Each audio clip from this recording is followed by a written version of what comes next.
le jour de l'annonce. Bonjour à tous et bienvenue sur mon vlog dédié à l'espace. Je suis très excité car j'ai une grande annonce à faire. Après des années d'entraînement, le jour que j'ai attendu toute ma vie est enfin arrivé. J'ai toujours rêvé de faire partie des 350 personnes triées sur le volet pour devenir des astronautes de la NASA. Et voici un fait amusant. Les 7 astronautes d'origine du projet Mercury sont ceux qui ont étraîné cette liste. On peut donc dire que je fais partie d'un club très sélect. Mais la bonne nouvelle, c'est que j'en ai enfin terminé avec les ateliers de réalité virtuelle et que je vais véritablement aller dans l'espace. Il y a tellement de choses que je dois accomplir pour me préparer à ma première mission, alors je vais faire en sorte que le vlog d'aujourd'hui soit court. Mais attendez-vous à entendre parler de mes aventures spatiales dans les prochains jours. Le jour avant le lancement. On pourrait penser que la journée qui précède le lancement est très chargée pour l'équipage, n'est-ce pas? Mais en fait, c'est une journée plutôt relaxe en termes de choses à faire. Comme les jours à venir s'annoncent éprouvants, la NASA nous permet de passer du temps avec des membres de notre famille ou des amis proches qui ont été autorisés à nous tenir compagnie pendant notre quarantaine avant le volume. On peut également séjourner dans une maison de plage qui appartient à l'agence spatiale. C'est un job de rêve ou quoi? Mais la chose la plus importante que l'on nous conseille de faire ce jour-ci est de passer une bonne nuit de sommeil. Enfin, dans la mesure du possible, mais pas de pression. C'est donc ce que je vais essayer de faire à présent, alors au lit.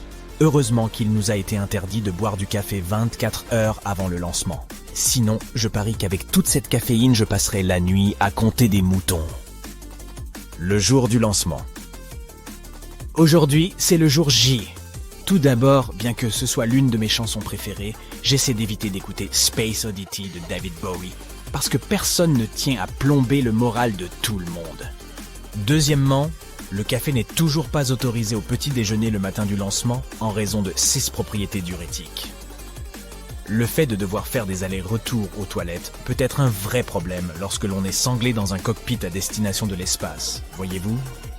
Cela peut sembler surprenant, mais ces précautions mises à part, les astronautes ont un temps battement assez important qui précède le lancement. Avant de nous rendre sur le pas de tir, nous procédons à une ultime vérification et nous nous rendons aux toilettes pour un dernier pipi. Il est ensuite temps de monter dans le cockpit.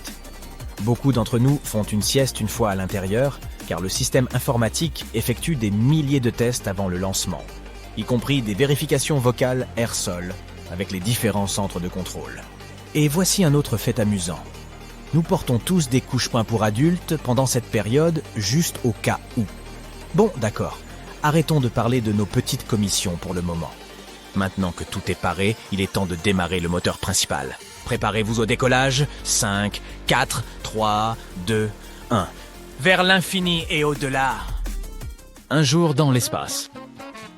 Bienvenue dans l'espace. Je vous aurais bien emmené faire un petit tour du propriétaire.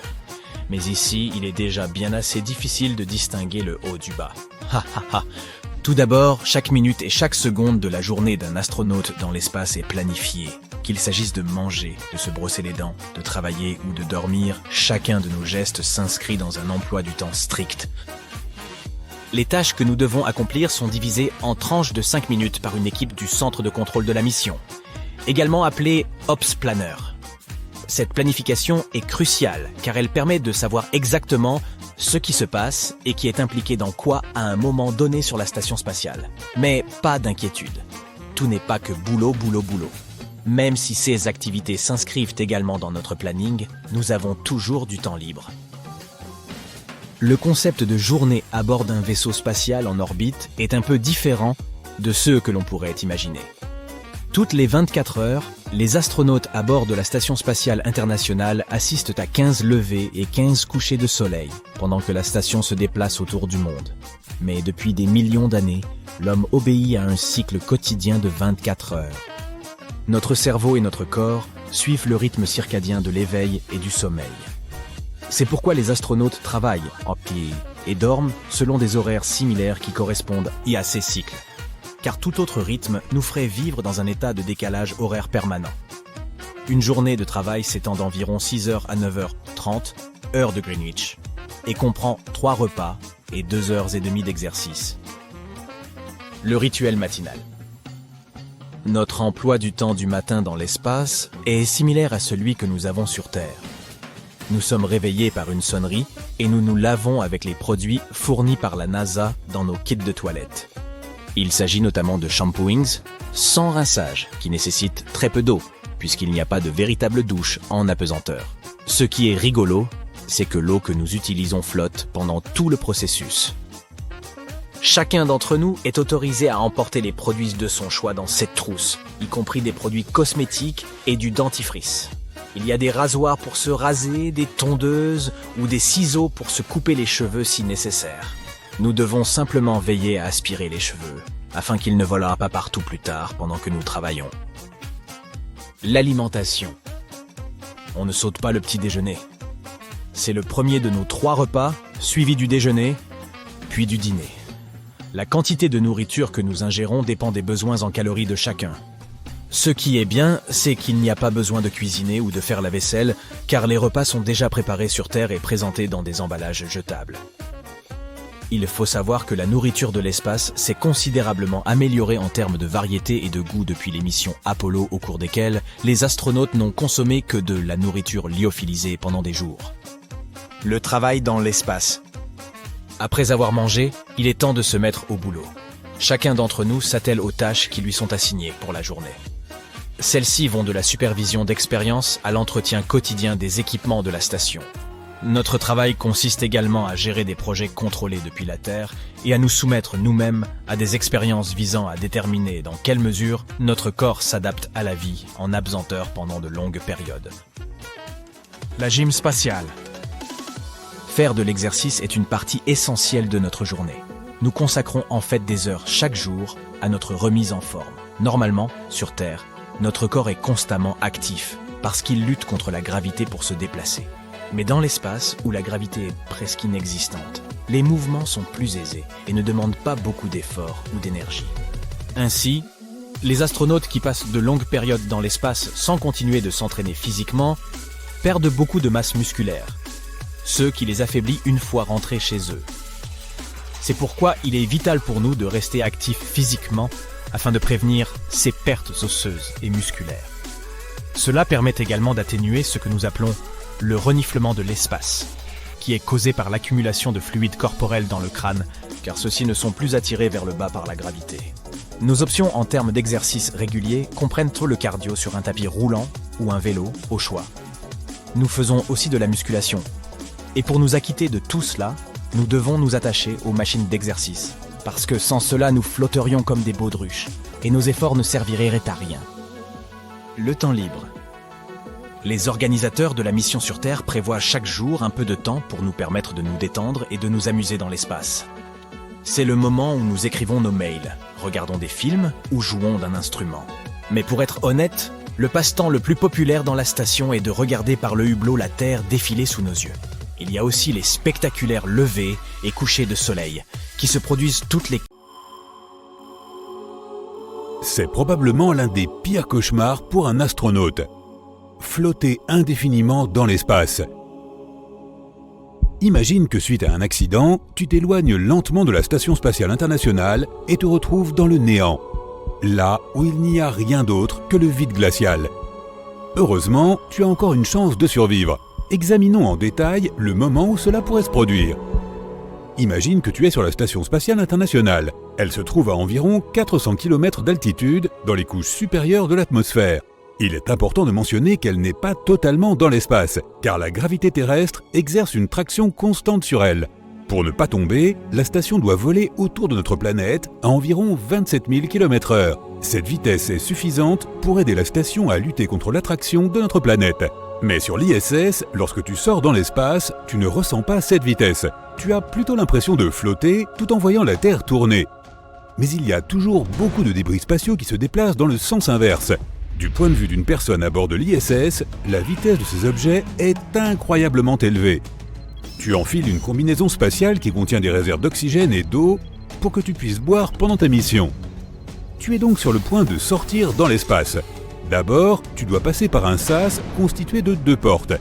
Tu entres et tu fermes le premier sas pour bloquer l'accès à l'oxygène de la station spatiale. Tu ouvres ensuite la porte qui mène directement dans l'espace.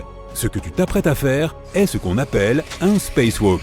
Il y a plusieurs raisons pour lesquelles tu peux vouloir aller à l'extérieur. Ce peut être pour mener des expériences scientifiques, afin de voir comment différentes choses se comportent dans l'espace.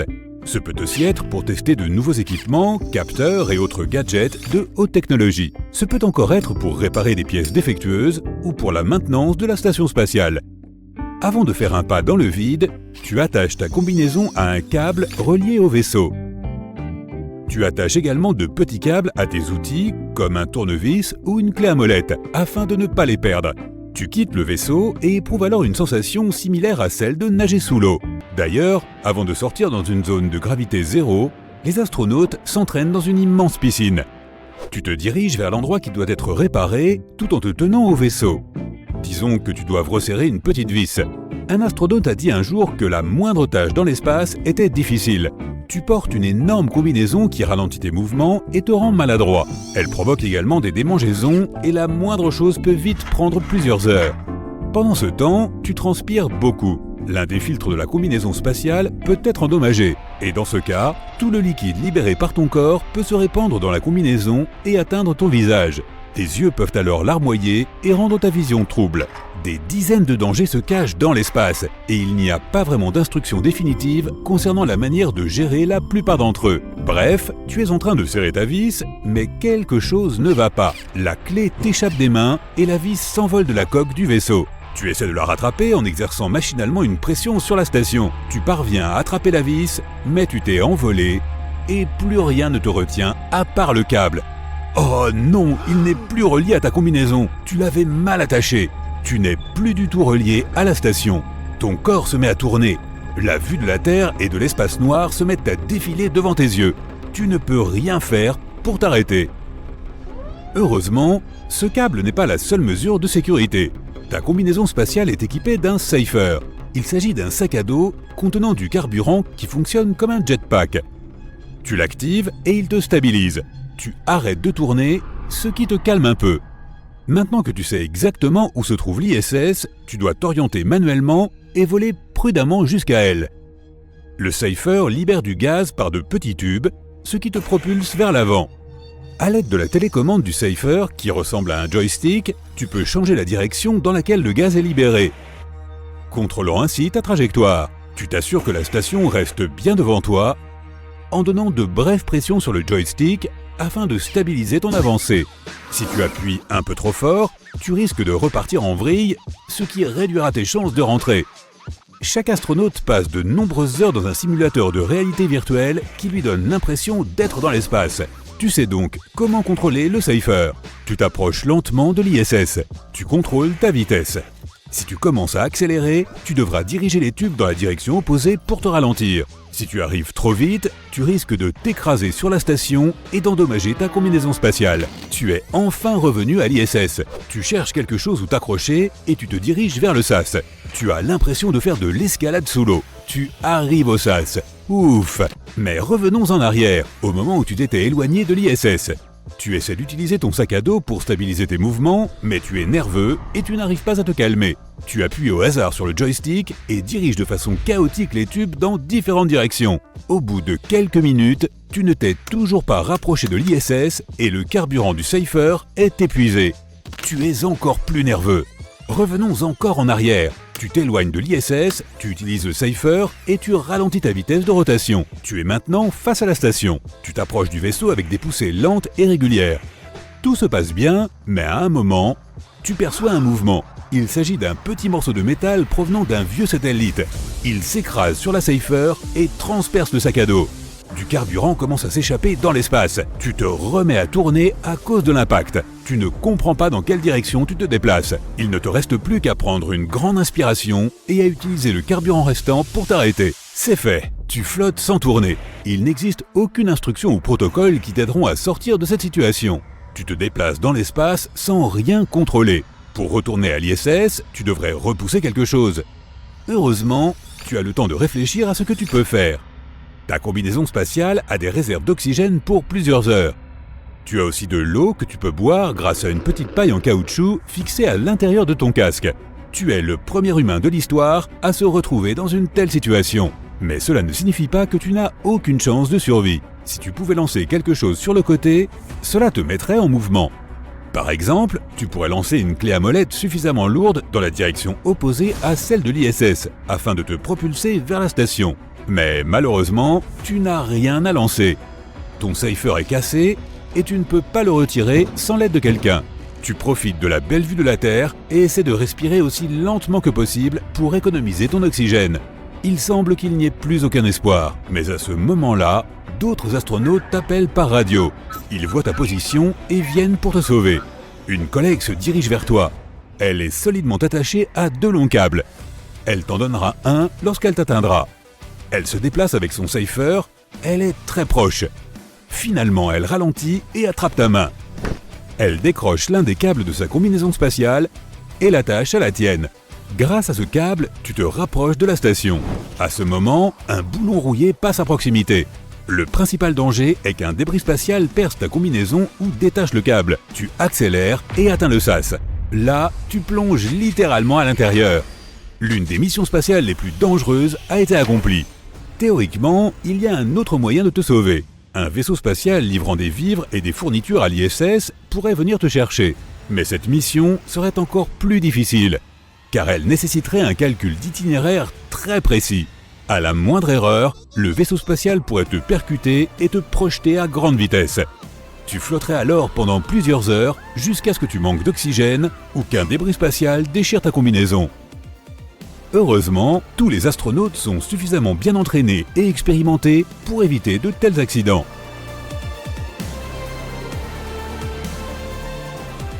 Salut les amis. Nous allons aujourd'hui déboulonner quelques mythes sur l'espace. Montez à bord de notre navette et tirons tout ça au clair une bonne fois pour toutes. Imaginez ça. Vous flottez dans l'espace en buvant une tasse de chocolat chaud lorsqu'une pensée étrange vous vient à l'esprit. Peut-on crier dans l'espace? Et si oui, est-ce que quelqu'un entendrait ce cri? Si vous avez vu Alien, vous connaissez la réponse. On ne peut pas entendre les sons dans l'espace. Ce n'est pas que les sons n'existent pas. C'est juste qu'on ne peut pas les entendre. Il n'y a personne de mieux placé pour déboulonner ce mythe que Chris Hadfield. Il a participé à plusieurs sorties dans l'espace au cours de sa vie d'astronaute. Une fois dans l'obscurité de l'espace, on n'entend plus rien. Tout ce que l'on entend, c'est le silence. Un silence absolu. Mais, juste à côté, il y a une énorme boule de feu, le Soleil. Nous n'entendons pas ces explosions parce qu'il n'y a rien pour porter les sons. Mais ce ne serait probablement pas très agréable pour les astronautes s'ils pouvaient entendre tous les bruits de l'espace. Imaginez que vous naviguez dans l'espace, tel un super-héros du futur, lorsqu'une étoile filante passe tout près de vous. Mais attendez, s'agit-il vraiment d'une étoile? Et non, les étoiles filantes ne sont pas du tout des étoiles. Ce sont de petits cailloux appelés météoroïdes qui pénètrent dans l'atmosphère terrestre et créent un beau spectacle lumineux. Et puisque nous déboulonnons les mythes, en voilà tout de suite un autre. Vous avez probablement entendu dire que les météores ne s'écrasent que très rarement sur la Terre, comme lorsqu'une violente apocalypse décime tous les dinosaures. Ce n'est pas vrai. Les scientifiques estiment qu'environ 48 tonnes de matériaux météoritiques tombent sur Terre chaque jour. Mais la quasi-totalité de ces matériaux se vaporise dans l'atmosphère. La traînée lumineuse que nous voyons dans le ciel est ce que l'on appelle une étoile filante. La prochaine fois que vous ferez un vœu, rappelez-vous qu'il s'agit en réalité d'un minuscule débris spatial.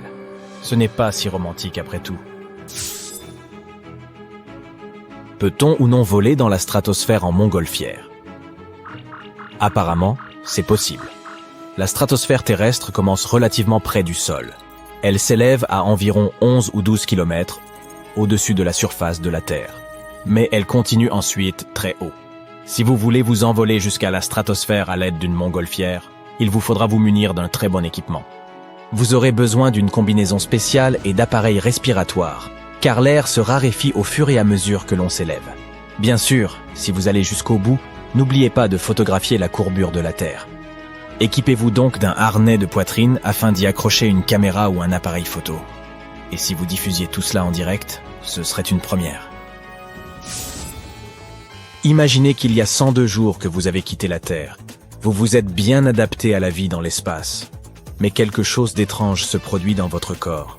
Vous grandissez. Comment est-ce possible? Ne vous inquiétez pas, c'est tout à fait normal. En fait, vous ne grandissez pas réellement. C'est simplement que votre corps ne subit plus l'effet de la gravité. Votre corps dispose d'un espace naturel entre les vertèbres et les articulations. Sur Terre, cet espace est presque entièrement comprimé par la force de gravité. Mais dans l'espace, le corps, libéré de cette force, commence à s'étirer. Donc oui, les astronautes grandissent bien de 3% lorsqu'ils effectuent de longues missions. Et voici une curiosité. La NASA ne l'oublie pas lorsqu'elle fabrique des combinaisons spatiales sur mesure. Ainsi, les astronautes disposeront toujours d'un espace supplémentaire dans leur combinaison. Une fois les astronautes de retour sur Terre, l'effet antigravité s'estompera. Ils passeront peut-être quelques jours en pentacourt avant que de retrouver une taille normale, mais tout ira bien. Avez-vous déjà imaginé une porte d'avion s'ouvrant en plein volume et un groupe de passagers aspirés dans l'atmosphère comme de simples plumes? C'est une chose que l'on voit assez souvent dans les films catastrophes. Imaginez maintenant que cela se produise dans l'espace. On croit communément que si un astronaute est aspiré hors d'un sas, il sera brûlé vif, instantanément. Mais attention, ce n'est pas seulement vrai. En fait, la réalité est bien pire. D'après l'astronaute Chris Hadfield, voici ce qui se passerait. La partie de votre corps située à l'ombre serait soumise à une température de moins 250 degrés. Et la partie exposée au soleil chaufferait, elle, sous une température de 250 degrés. Vos poumons s'affaisseraient et votre sang se mettrait à bouillir. Vous seriez donc brûlé, gelé, incapable de respirer et bouilli. Peu recommandé. Combien de fois avez-vous déjà entendu dire que les astronautes devaient pas s'entraîner chaque seconde de la journée sous peine de s'évanouir? Il s'agit d'un mythe. Vous vous souvenez de ce que nous avons dit de la gravité? En raison de l'absence de gravité dans l'espace, notre corps n'a pas à travailler très dur. Nos torses n'ont pas à porter le poids de nos têtes. Et nous n'avons pas à faire d'efforts pour bouger nos jambes, car on ne marche pas vraiment dans l'espace. Imaginez maintenant que vous viviez ainsi pendant 6 mois, voire 1 an. Vos muscles se transformeraient vite en gelée. Voilà pourquoi les astronautes s'entraînent.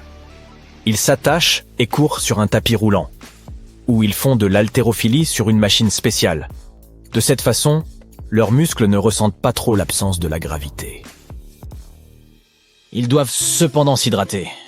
Si j'étais astronaute, je demanderais à la NASA si je peux emporter ma gourde d'eau douce dans l'espace avec moi. Vous avez peut-être entendu dire que l'espace sent le steak brûlé, ou la sauce barbecue. Même si cela semble absurde, ce mythe est plus vrai que faux. Les astronautes ne peuvent évidemment pas sentir l'odeur de l'espace lorsqu'ils y sont, car ils ne peuvent pas enlever leur casque. Ils sentent généralement cette odeur une fois que leur véhicule s'est amarré et qu'ils ont ouvert le sas. Apparemment, cette odeur est due à la présence d'hydrocarbures flottant dans l'espace. Qui l'eût cru? Laissez-moi à présent vous poser une question. Pensez-vous vraiment que si les astronautes pouvaient voler à la vitesse de la lumière, ils ne vieilliraient pas d'une seule seconde? Je savais que vous diriez non. Tirons cela au clair. Tout d'abord, nous n'avons pas encore trouvé comment voyager à la vitesse de la lumière. Cela nécessiterait une immense quantité d'énergie et nous ne disposons pas de la technologie nécessaire. Deuxièmement, même si nous parvenions à mettre un humain à l'intérieur d'un vaisseau voyageant à la vitesse de la lumière, cette personne continuerait à vieillir. Elle vieillirait différemment des personnes restées sur Terre. C'est un fait, mais elle vieillirait quand même. Vous croyez vraiment que l'immortalité existe? Et non. Si vous avez vu Avatar 1, vous vous souvenez certainement que les humains ne réussissent à atteindre Pandora que grâce au cryosommeil. Ils congèlent leur corps, les placent dans des lits cryogéniques et voyagent pendant des années sans vieillir. Oui, cela semble incroyable, mais cette technologie n'existe pas encore. Notre corps est principalement constitué d'eau, n'est-ce pas? Et quand on congèle de l'eau, elle se dilate. C'est pourquoi il ne faut jamais laisser une canette de soda sans surveillance dans le congélateur. À l'heure actuelle, si nous congelions le corps d'une personne, l'eau qu'il contient se dilaterait, et cela endommagerait les tissus et les organes. Alors non, nous ne pouvons pas cryodormir pour voyager dans l'espace, pas encore tout au moins. Voici une idée folle. Que se passerait-il si un astronaute emportait un drone lors d'une sortie dans l'espace? À moins qu'il ne s'agisse d'un drone conçu par la NASA, l'engin gèlerait et brûlerait probablement sans protection spéciale. Mais on peut toujours rêver, pas vrai ?